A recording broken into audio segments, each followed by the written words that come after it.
Salamat po sa inyo. May mga kasama ako dito. Ngayon lang rin dumating.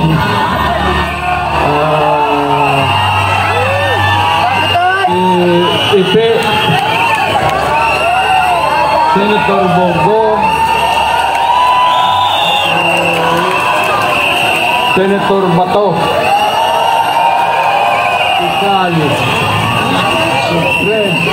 kita naman yung kita naman tapos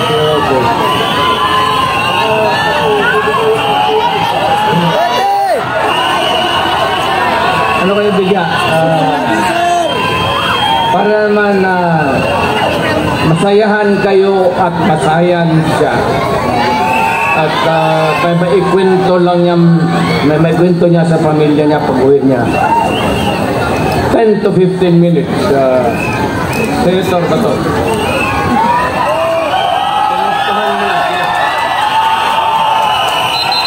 Maayong gabi, tanatong tanan.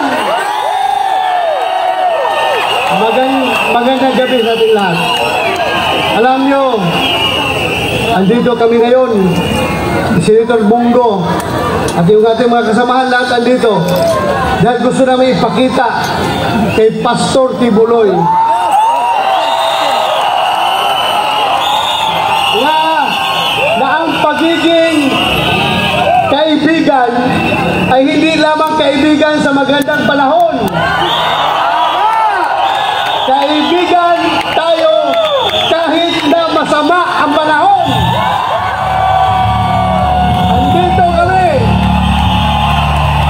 Kita yung suporta namin kay Pastor Apollo Tibuloy. Maraming salamat. Magandang gabi sa inyo lahat. Assalamualaikum sa mga Bisaya. Sino mga taga Mindanao dito? Sino mga taga Visayas? Sino mga Ilonggo? Ilente, parenti ko mga Ilonggo, Bongo, Ilonggo. Unang-una, nandito po kami ni Senator Bato de la Rosa dahil kami po ay naniniwala. Sabi nga niya kanina, dahil po sa pagiging kaibigan niya kay Mayor Rodrigo Duterte, ay ganun na po ang ginagawa sa kanya. Narito kami ni Bato na sumusuporta sa ating mahal na Pangulong Rodrigo Duterte.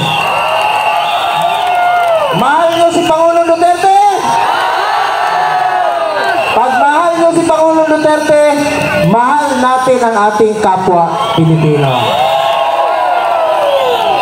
At gaya ng sinasabi ko noon sa inyo, ang serbisyo po sa tao, serbisyo po yan sa ating Panginoon. Mahal namin kayo ni Pangulong Duterte at sama-sama po tayo rito. Patuloy kaming magmamahal sa aming kapwa Pilipino. Maraming salamat sa inyong pagmamahal. Salamat po.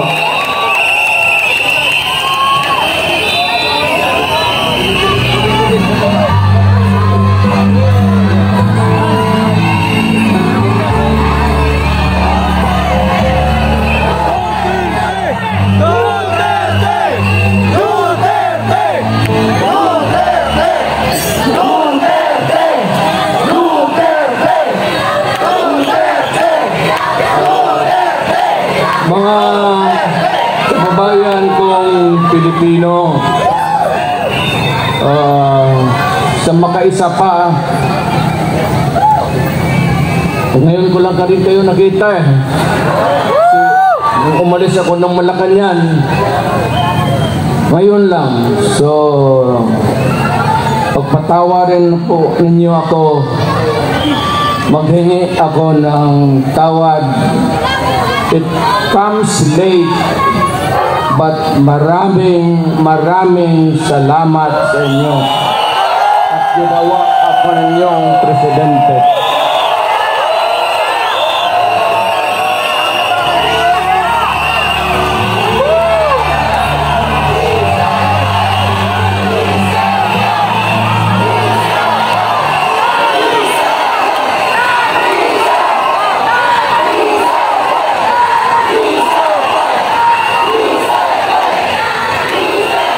Ang pinuntahan ko dito, nandoon naman ako sa Davao. Pag gano'n nang ako lumakad, staggered, I use a cane, nagbabadtos na ako. Because of old age. I used to be, pupunta ako dito ng Davao, dito man ako nag-aral. At matatag at matigas ang katawan. Hindi ko naman akalain na abutin ako ng Panginoong Diyos. Makatapos, makauwi, makatrabaho, at maging isang mayor doon for 23 years. Naging congressman, vice mayor ako ng anak ko. Tapos, after about almost 30 years, bumalik ako ng Maynila, hindi na estudyante, presidente na ako.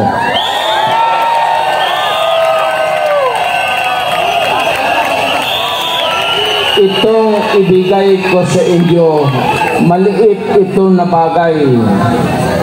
Pwede niyong itapon ito pagkatapos. Tapon mo lang sa isip mo. Pero pagdating ng panahon, nakikiusap ako sa inyo, nakaluhod, na huwag ninyong kalimutan, ito ay legal. It could spell the difference of what we have now, what we can pass to you, our children. At anong maibigay mo sa iyong mga apo at mga apo at mga anak ng mga apo niyo. Alam mo, may mga tao talagang ayaw ko sanang lumipas na. But every time sa ating history ni kung may presidente man who started first of all, nauna gusto niyang kulikutin, pakialaman, kalkalin niya ang Constitution. Unfortunately, Ferdinand Marcos Sr. Kaya nagkataroon tayo ng from 4 years to another 4 years to martial law hanggang naging 20 years. They could have done it in 10 years. But because they wanted themselves in power, may mga tao dito kayo, lumigit, binanganak kayo si Marcos, nakatayin lang kayo dyan sa nilibing kayo, si Marcos pa rin ang presidente ninyo. Yan ang you know, kayo sa likod, yung mga lumad, hindi man tayo makakaintindihan dyan. Kayo mga Ilocano, kami yung mga Bisaya.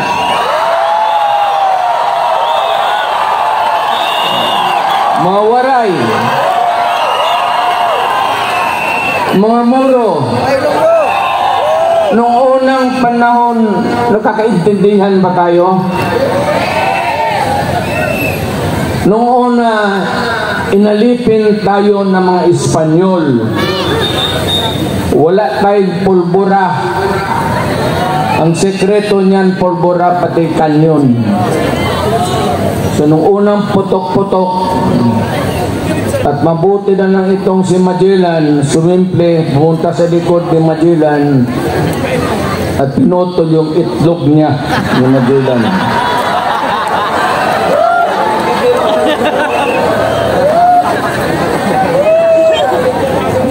Kaya nung naging presidente ako, totoo yan, tayo, lahat ba tayo Pilipino? Tingin-tingin ako dyan sa mga stamps. Jose Rizal, Bonifacio, Apolinario Mabini, si Jacinto, Marcelo H. del Pilar. Okay yan sila. Naririnig na natin noon sa mga lulo ko na ito mga mahusay ng tao. Pero nung napapalaki ako ng palaki, bakit puro Tagalog ito? May Ilocano. Sabi ko, wala ba tayong Bisaya na hero?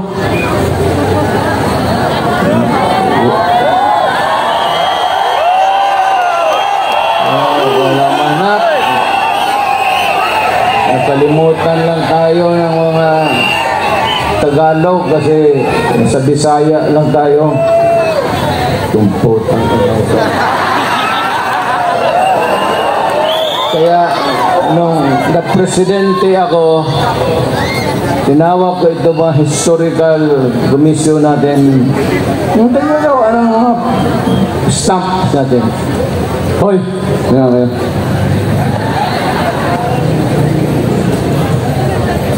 Kami bang mga Bisaya?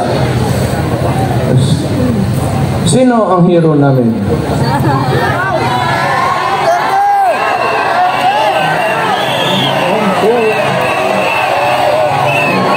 Na balitaan namin si Daguhoy sa Cebu.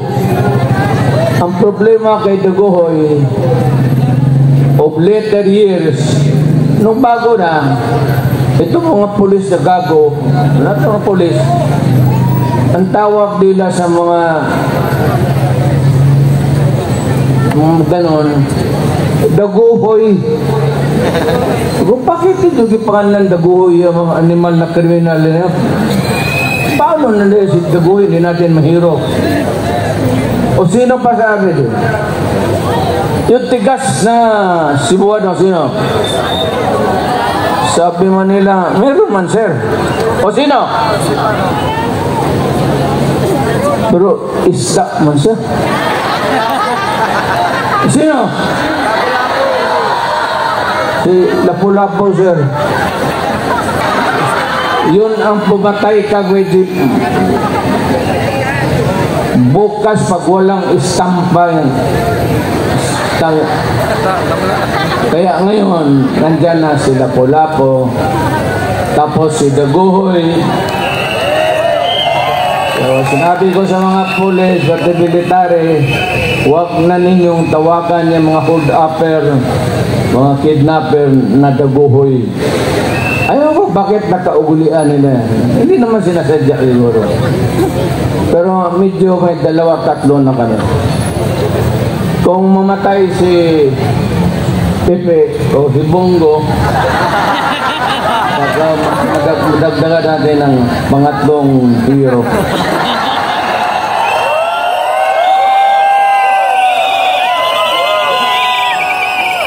Ito lang, hindi ko na lang kabain.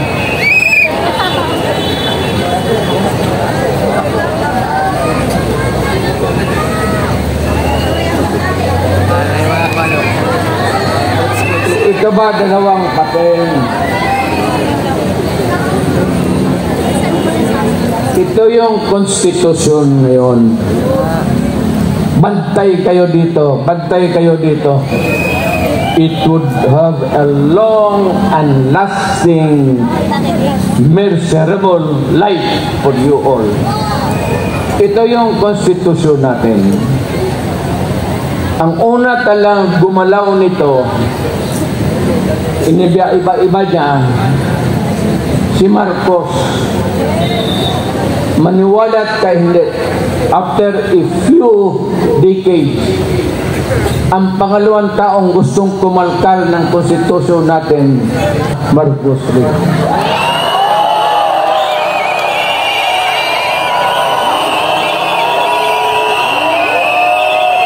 Ano ang dahilan?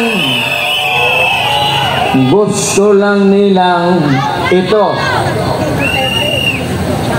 Sabihin mo nitong mga naging congressman rin ako. Sabi nila, ito lang mga provision, edukasyon, papasukin natin yung mga lahat, Princeton, kung ano yung, maganda. Okay naman tayo. Yung UP natin, hindi naman matatalo. Education, advertisement, para sa akin, hindi na kailangan. Walang kwenta. Yan ang excuse ni Marcos noon. Pati ang excuse ni Marcos noon. Marcos.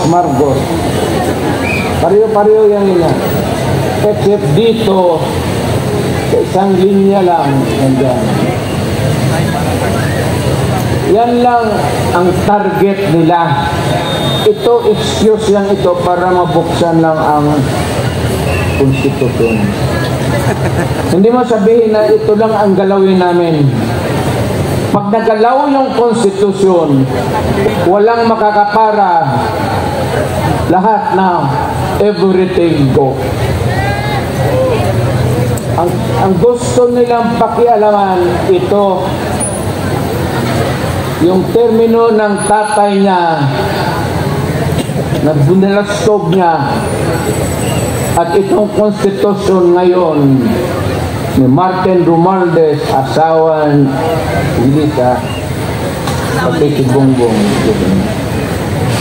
Ano ang gusto nila? Mahabaan ang konstitusyon. Kasi noon nga, nilampastagan ni Marcos, napaalis siya sa Pilipinas, sinauli yung original. Pero, ginawang original, pero ang ginawa, one term lang ang president. 6 years, walang re-election. Kagaya sa akin. Yung konstitusyon na inabot, under which Marcos was elected, ganon rin. One term, 6 years. Ito, excuses na lang ito. Kagaya nito ni Marcos Rino sa tatay niya. Ang puntarya talaga nila, ito, dito. Yung term extension. Noon.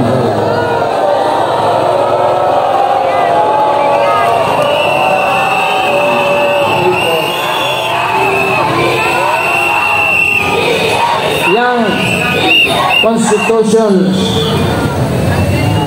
kung saan na siya nahiyalag, one term, 6 years. Ngayon, gusto nilang chat-chat, People's Initiative. Ang balita ko, may pangatlo na yan, Constituent Assembly by Congress. Mukhang inumpasahan na nila kahapon.